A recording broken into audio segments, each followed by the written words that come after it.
This is Talk Business and Politics with Roby Brock. I'm Roby Brock. Welcome to today's Talk Business and Politics Daily. It is Wednesday, January 11th, day 3 of the 91st General Assembly. Let's run through the top political stories of the day with one of our Capitol reporters, Steve Bronner. Members of the Arkansas House of Representatives approved a rules change Wednesday, allowing future speakers of the House to select committee members. Currently, legislators select their committees based on seniority. The resolution was sponsored by Speaker of the House Jeremy Gillum, who argued that the current system is too random and doesn't result in legislators being assigned to the committees for which they are most qualified. Gillum has said he will not be returning for another term in the House. Also Wednesday, the first two bills clarifying aspects of the state's medical marijuana amendment passed the House Rules Committee. One bill would extend the deadline for making administrative rules from the current March 9th to May 8th to provide more time for public comment and legislative review. Another bill would strike language requiring doctors to state that the drug's benefits will outweigh the risks for a patient. Meanwhile, Department of Human Services Director Cindy Gillespie says the backlog of overdue Medicaid eligibility cases had dropped to 692 by December 30th. Earlier this year, the backlog was 140,000. Gillespie informed Governor Asa Hutchinson January 9th that the remaining cases are cleanup files and that there are no overdue cases where individuals are waiting for coverage. As Steve Bronner reporting from the state capitol, he and Wesley Brown will be bylining a lot of stories from under the dome this legislative session.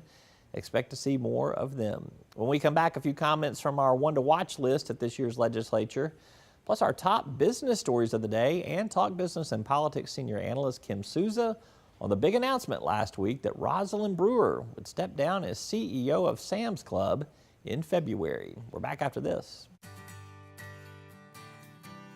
Arkansas Electric Cooperative Corporation provides electric energy across 2/3 of Arkansas. This is an exciting time in our energy history, with incredible progress being made in renewable energy and storage technologies. As our energy portfolio continues to diversify, we'll maintain an all-the-above strategy to provide reliable and affordable electricity. Ever since the first light bulbs were placed in our members' homes, the electric cooperatives have been the solutions provider for our members, and we want to continue that well into the future. Well, as we've done in the past, we like to preview the state legislature with a few folks that you best keep your eyes on. Our top legislators to watch list offers a short analysis of about 20 lawmakers that'll be in the mix on some of the big issues. Sometimes they're going to be in front of the camera, and sometimes they're going to be behind the scenes. Now, this isn't all of them you should pay attention to, but here are a few. There are some things with regard to health care, opportunities that we may be afforded that will necessitate action. I think it may be a little while before we know exactly what that path is, but I am actually encouraged by some of the appointments in the incoming administration.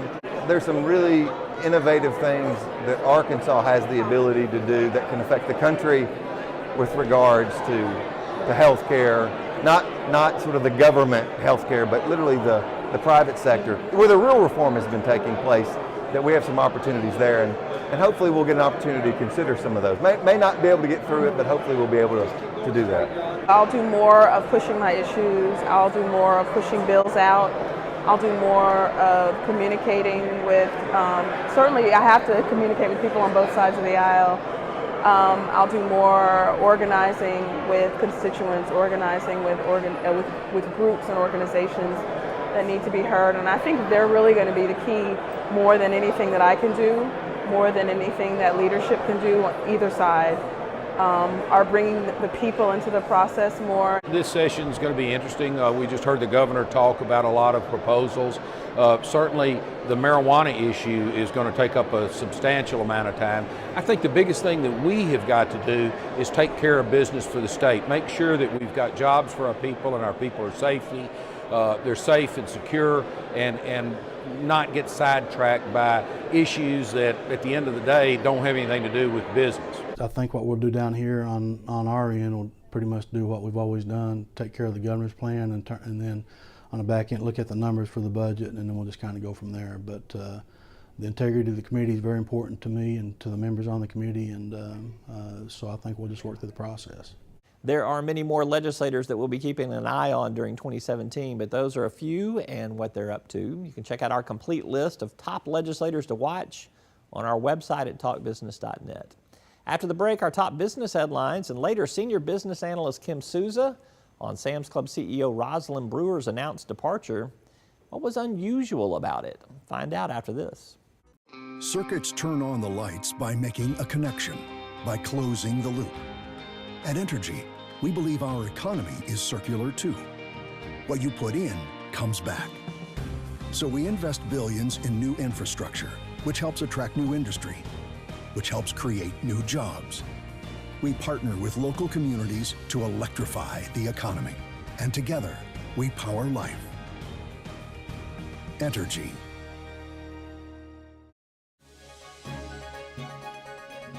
Time to run through our top business stories of the day. Here's your rundown, courtesy of Paul Gatling with the Northwest Arkansas In another Business example Journal. of the Walton family investing in downtown revitalization efforts throughout Northwest Arkansas, an entity controlled by Walton Enterprises of Bentonville has purchased the Magnolia Gardens event venue in downtown Springdale for $2.3 million. The 13.5-acre property is 2 blocks north of Shiloh Square and the developing Walter Turnbow Park, and is split by the Razorback Regional Greenway, a bike and pedestrian trail system connecting communities in Northwest Arkansas from Bella Vista to Fayetteville. Walton Enterprises is the business entity that manages the family's considerable fortune. A spokeswoman for the family declined to comment on the deal. The top communications official at Northwest Arkansas Community College in Bentonville has resigned, and the school's president has chosen not to refill the position. Stephen Hines, who has served as Executive Director of Public Relations and Marketing since 2012, is leaving to pursue other opportunities, according to NWAC. His last official day is Friday. NWAC President Evelyn Jorgensen said the decision to rearrange staff duties rather than hire a new public relations and marketing director is tied to an ongoing effort to save money by streamlining the school's administration staff. And trucking industry stocks are getting a reality review after riding a wave of euphoria since the presidential election. Analysts have recently downgraded stock ratings for 3 trucking companies, including PAM Transportation Services. Stifel transportation analyst John Larkin shifted the stock rating for the Taneytown-based carrier to hold from buy, and according to a report on Universal Logistics Holdings, in which PAM stock was also downgraded to hold, the company's equity is already pricing in a lot of benefits that have yet to materialize. One of the cited benefits was an infrastructure bill that is yet to be approved. PAM's fourth quarter earnings will be announced in February. And you can keep up with those business stories and, of course, our political coverage each and every day at talkbusiness.net. Still to come, Kim Souza with Talk Business and Politics. What was unusual about the announcement last week that Sam's Club CEO Rosalind Brewer would step down on February 1st? Find out when we come back. Each day, the promise of our nation begins again. Arkansas and America moving forward. I help make that promise a reality.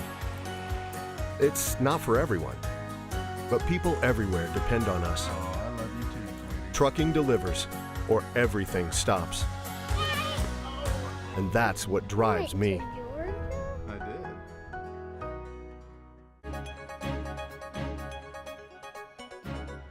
Well, there is no one who covers Walmart better than Talk Business and Politics, Kim Souza. And by no one, I mean like no one in the whole world, not a single other reporter. So when Kim Souza gives you analysis, you can take it to the bank. Last week, she reported on the announced departure of Rosalind Brewer, CEO of Sam's Club. For a look at Brewer's record and what she may do next, here's Kim Souza. She came to the company about 10 years ago running the stores in Georgia, the Walmart stores in Georgia. She then excelled quickly to run the Eastern Division as president for Walmart stores. Then they catapulted her into the Sam's Club CEO role. She really had no experience in that when she took it. She's broke all kinds of barriers, being the first woman, the first African American woman to hold such a role. Her performance has been it's been okay. She's done some great things at Sam's Club. She has 5-year tenure there. That's really a long time for Sam's Club CEOs. Typically, they usually stay about 3 or 4 years and move on. I think she will be mostly remembered for her ability to bring the club up up to scale in technology. She's done a great job making the clubs more consumer friendly and bringing them into the 21st century in terms of technology. Her departure from Sam's Club or Walmart is really not that unexpected. There's been rumors of her leaving for well over a year now. She, as I said earlier, doesn't really have a retail background. I don't think she will stay in retail. I think she has lots of opportunities to do other things. I don't know. I'm not surprised that she didn't springboard back into Walmart, because really that's not where the majority of her experience lies. There will be no shortage of opportunities for Rosalind Brewer to work in the future. Where that will be, that's anybody's guess. She does have a 2-year non-compete to go to another retailer, but I don't see her going to another retailer. I think she will probably do something in the private sector. That's Kim Souza, senior analyst with Talk Business and Politics. You can keep up with her stellar reporting day in and day out at talkbusiness.net. That's all for today's Talk Business and Politics Daily. I'm Roby Brock. We'll see you tomorrow.